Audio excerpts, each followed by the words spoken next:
안녕하세요. 광명하다 정나영입니다. 앞의 영상에서 초지진, 삼낭성, 전등사 이야기까지 했는데요. 이번 영상에서는 철종이 살았던 용흥궁, 그리고 우리나라 최초의 성당인 강화 성공의 성당, 그리고 마지막으로 강화 부근리의 고인돌 이야기를 하려고 합니다. 전등사를 둘러보고 나와서 용흥궁 근처에서 친구가 알려준 젖국갈비를 먹었는데 그런 갈비가 있었던가요? 네, 정말 맛있게 먹었는데 주인장의 자부심이 대단한 젖국갈비였어요. 용흥궁과 강화 성당이 도로를 사이에 두고 있기 때문에 주차하고 먼저 철종이 왕위에 오르기 전에 살던 집 용흥궁으로 향했습니다. 1831년 한양에서 태어난 철종 이원범은 14살에 강화도로 와서 19살에 왕이 되기 위해서 도성으로 가기까지 5년 동안 이곳에서 살았습니다. 원래는 초가였는데 철종 4년 강화유수 정기세가 지금처럼 집을 짓게 되고 용이 일어난 곳이라는 의미의 용흥궁이라고 이름을 짓게 됩니다. 철종의 증조할아버지가 바로 사도세자입니다. 할아버지 은원군과 아버지가 이곳에 유배어서 살다가 귀향이 풀려서 한양으로 돌아가 살게 되는데 그때 철종을 낳게 됩니다. 그런데 이후에 다시 형이 영모에 연루되어서 사형당하고 그러자 작은 형과 함께 이곳으로 유배되어 와서 살고 있었습니다. 그런데 24대 헌종이 23살이라는 젊은 나이에 후사 없이 갑작스럽게 승하하게 되고 당시 영모 등으로 군주로 옹립할 마땅한 사람이 없었기 때문에 헌종과 먼 친척이지만 그나마 이원범이 제일 가까운 친척이었기 때문에 군주로 옹립됩니다. 철종은 왕이 된 이후에도 강화에 대한 애정이 특별해서 강화 사람만 보는 특별 과거 시험을 시행했는가 하면 빚을 탕감해주기도 했다고 하는데요. 세도 정치가 절정에 달했던 시기에 허수아비로 앉혀놓은 힘없는 왕이었지만 집권 초기에는 여러 개혁 정책들을 능동적으로 추진하려고 시도합니다.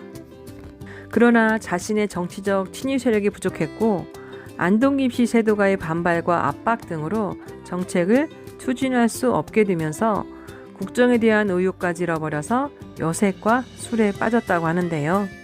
왕이 되기 전 강화의 손위를 약속한 양순이를 잊지 못해 병을 얻어서 33세의 나이로 승하했다는 이야기도 있는데요. 그것보다는 그런 정치적 상황에서 몸과 마음이 피폐해지고 병들었을 것이라고 생각됩니다.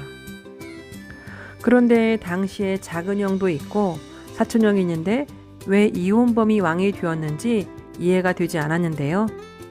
여러 이야기가 있지만 19세의 이원범이 안동김씨가 다루기 쉽고 대왕 대비 순원왕후가 수렴청정하기 쉽기 때문이라는 추론이 맞는 것 같습니다. 여하튼 한나라의 국왕이 되었지만 말년이 행복하지 않았던 철종 이원범의 인생을 보면서 그의 삶은 그에게 어떤 의미가 있었는지 그리고 지금 나의 삶은 나에게 어떤 의미가 있는지 돌아봅니다. 용흥궁 건너편에는 1900년에 세워진 성공이 강화성당이 자리하고 있습니다.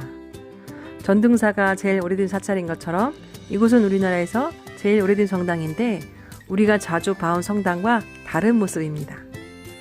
구조와 내부는 서유럽의 바실리카 양식이지만 한옥 형태의 겉모습인데요. 이것을 보면 그 당시에 그리스도교 토착화를 위해서 노력한 것을 볼 수 있습니다. 성당 입구에 범종이 걸려있는데 범종에 십자가가 새겨져 있었어요. 원래는 1914년 영국에서 가져온 서양식 종이었는데 일제가 태평양 전쟁에 필요한 무기 생산을 위해서 범종과 성당 계단, 난간을 빼앗아가게 되었고 그래서 오랫동안 범종 없이 지냈다고 합니다. 지금 걸려있는 범종은 1989년에 이곳 성당 신자들이 모금을 해서 만들었다고 합니다. 그런데 이곳의 범종에는 전통적인 우리나라 범종에만 있는 명동이 없다고 합니다. 혹시 이곳을 탐방하게 되면 범종 아래 부분을 살펴보는 것도 재미있을 것 같습니다. 성당은 언덕 위에 높은 곳에 자리하고 있는데요. 강화가 섬이고 주민 대부분이 어민이기 때문에 전체 구조를 배 형상으로 설계해서 그리스도교가 세상을 구원하는 방주 역할을 한다는 것을 보여주려고 한 것 같습니다. 아침 일찍 출발해서 점심 식사에 1시간 정도 사용했는데도 시간이 많이 흘렀습니다. 그래서 강화 역사박물관은 다음 기회에 방문하기로 하고 우리는 고인돌 유적을 보러 발길을 옮겼습니다. 지난번 광명의 고인돌에서도 이야기한 것처럼 강화에는 160여 개의 고인돌이 있는데 2000년도에 유네스코 세계문화유산으로 등재되었습니다. 고인돌은 청동기 시대의 무덤이라고 하는데 고조선 시기 전후에 만들어진 것으로 보입니다. 고인돌이라는 말은 돌을 고였다 라는 뜻으로 균돌, 지성묘, 거석, 돌멘으로도 불립니다. 고조선에서는 사람이 죽은 후에도 영혼이 존재한다고 믿어서 조상신을 숭배했고 같은 마을에 사는 시족은 죽어서도 같은 곳에 있어야 한다는 믿음 때문에 공동묘지를 만들거나 귀족들은 고인돌 같은 큰 무덤을 만들었습니다.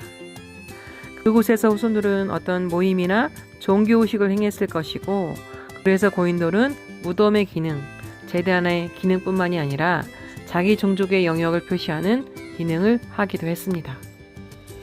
이것이 바로 책과 인터넷으로만 보던 세련된 조형미를 갖춘 강화 부근이 고인돌입니다. 탁자시 고인돌의 대표적인 유적인데요. 동쪽으로 30도 정도 기울어진 굼돌 위에 화강암 덮개돌이 지면에서 수평으로 올려져 있는데요. 덮개돌의 무게가 무려 53톤, 전체 75톤으로 축조 동원 인원이 1000여 명이라고 하는데 그 시대를 상상하는 것이 즐겁습니다. 아시아와 유럽, 북아프리카에 고인돌 6만 기 정도가 분포한다고 하는데요. 남한과 북한을 합쳐서 4만 기 정도라고 하니까 숫자상으로 세계 고인돌의 절반 이상에 해당될 뿐만 아니라 규모가 크고 구조도 다양합니다. 남한과 북한의 모든 도에 고인돌이 있다고 볼 수 있는데요. 서해와 남해의 연안 지역과 큰 하천을 중심으로 분포하고 있고 특히 전라남도와 황해도 지역에 가장 밀집되어 있습니다. 사적 제137호 강화 부근이 지성묘 주변에는 해발 50m 내외의 낮은 구름과 평지에 모두 16개의 고인들이 분포하고 있는데 우리는 모두 둘러보지 못했습니다. 하루에 돌아보기에는 턱없이 부족한 강화도입니다. 역사박물관을 가지 않았음에도 몇 개의 고인들밖에 보지 못했는데요. 시간적 여유가 있다면 다시 한번 방문해서 고려 궁지에도 들리고 삼낭성 트레킹도 하고 고인돌 탐방길도 천천히 걷고 싶습니다. 끝까지 시청해주셔서 감사합니다. 구독과 좋아요는 콘텐츠 제작에 큰 힘이 됩니다.